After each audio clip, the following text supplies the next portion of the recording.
ঠাকুর ভক্তদের প্রতি বলিতেছেন, সংসারে হবে না কেন, তবে বড় কঠিন। জনকাদি জ্ঞান লাভ করে সংসারে এসেছিলেন, তবুও ভয়, নিষ্কাম সংসারীরও ভয়। ভৈরবীকে দেখে জনক মুখ হেঁট করেছিল, স্ত্রী দর্শনে সংকোচ হয়েছে। ভৈরবী বললে, জনক, তোমার দেখছি এখনো জ্ঞান হয় নাই, তোমার এখনো স্ত্রী পুরুষ বোধ রয়েছে। কাজলের ঘরে যতই শেয়ানা হও না কেন, একটু না একটু কালো দাগ গায়ে লাগবে। দেখেছি সংসারী ভক্ত যখন পূজা করছে গরদ পরে, তখন বেশ ভাবটি, এমনকি জলযোগ পর্যন্ত এক ভাব, তারপর নিজ মূর্তি, আবার রজ তম। সত্যগুণে ভক্তি হয়, কিন্তু ভক্তির সত্য, ভক্তির রজ, ভক্তির তম আছে। ভক্তির সত্য বিশুদ্ধ সত্য, এ হলে ঈশ্বর ছাড়া আর কিছুতেই মন থাকে না। কেবল দেহটা যাতে রক্ষা হয়, ওইটুকু শরীরের উপর মন থাকে। পরমহংস 3 গুণের অতীত, তার ভেতর 3 গুণ আছে আবার নাই, ঠিক বালক, কোনো গুণের বশ নয়। তাই ছোট ছোট ছেলেদের পরমহংসেরা কাছে আসতে দেয়, তাদের স্বভাব আরোপ করবে বলে। পরমহংস সঞ্চয় করতে পারে না, এটা সংসারীদের পক্ষে নয়, তাদের পরিবারের জন্য সঞ্চয় করতে হয়। একজন তান্ত্রিক ভক্ত ঠাকুরকে বলছেন, পরমহংসের কি পাপ পুণ্য বোধ থাকে? ঠাকুর বলছেন, কেশব সেন ওই কথা জিজ্ঞাসা করেছিল।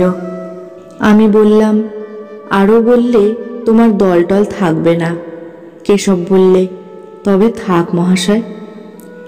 পাপ পুণ্য কি জানো? পরমহংস অবস্থায় দেখে তিনি সুমতি দেন, তিনি কুমতি দেন। তিতো মিঠে ফল কি নেই? কোনো গাছে মিষ্ট ফল, কোনো গাছে তিতো বা টক ফল। তিনি মিষ্ট আম গাছও করেছেন, আবার টক আমড়া গাছও করেছেন। তান্ত্রিক ভক্ত বলছেন, আজ্ঞা, পাহাড়ের উপর দেখা যায় গোলাপের ক্ষেত, যতদূর চক্ষু যায় কেবল গোলাপের ক্ষেত। ঠাকুর বলছেন, পরমহংস দেখে এসব তাঁর মায়ার ঐশ্বর্য। সৎ অসৎ, ভালো মন্দ, পাপ পুণ্য সব বড় দূরের কথা, এই অবস্থায় দলটল থাকে না। তান্ত্রিক ভক্ত বলছেন, তবে কর্মফল আছে? ঠাকুর বলছেন, তাও আছে। ভালো কর্ম করলে সুফল, মন্দ কর্ম করলে কুফল।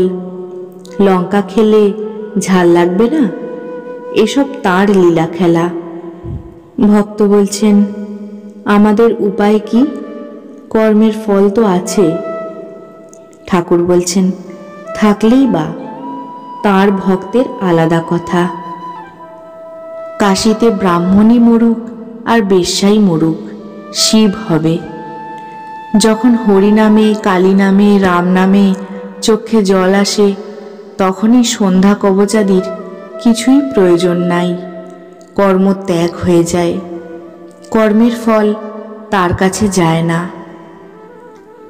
তাতে মগ্ন হলে আর অসৎ বুদ্ধি, পাপ বুদ্ধি থাকে না। ভক্ত বলছেন, আপনি যা বলেছেন বিদ্যার আমি থাকে। ঠাকুর বলছেন, বিদ্যার আমি, ভক্তের আমি, দাস আমি, ভালো আমি থাকে, বজ্জাত আমি চলে যায়। তান্ত্রিক ভক্ত বলছেন, আজ্ঞা, আমাদের অনেক সংশয় চলে গেল। ঠাকুর বলছেন, আত্মার সাক্ষাৎকার হলে সব সন্দেহ ভঞ্জন হয়। ভক্তির তম আনো। বলো কি, রাম বলেছি, কালী বলেছি, আমার আবার বন্ধন, আমার আবার কর্মফল। বিশ্বাস বিশ্বাস বিশ্বাস, গুরু বলে দিয়েছেন, রামই সব হয়ে রয়েছেন। ওহি রাম ঘট ঘট মে লেটা। কুকুর রুটি খেয়ে যাচ্ছে, ভক্ত বলছে, রাম দাঁড়াও দাঁড়াও, রুটিতে ঘি মেখে দিই। এমনই গুরুবাক্যে বিশ্বাস। হাবাতেগুলোর বিশ্বাস হয় না, সর্বদাই সংশয়। আত্মার সাক্ষাৎকার না হলে সব সংশয় যায় না। শুদ্ধা ভক্তি, কোনো কামনা থাকবে না, সেই ভক্তি দ্বারা তাকে শীঘ্র পাওয়া যায়। অনিমাদি সিদ্ধি, এসব কামনা। কৃষ্ণ অর্জুনকে বলেছিলেন, ভাই, অনিমাদি সিদ্ধাই একটিও থাকলে ঈশ্বর লাভ হয় না, একটু শক্তি বাড়তে পারে। তান্ত্রিক ভক্ত বলছেন, আজ্ঞে, তান্ত্রিক ক্রিয়া আজকাল কেন ফলে না? ঠাকুর বলছেন, সর্বাঙ্গীন হয় না, আর ভক্তিপূর্বক হয় না, তাই ফলে না। ভক্তি সার। ঠিক ভক্তের কোনো ভয় ভাবনা নাই, মা সব জানে।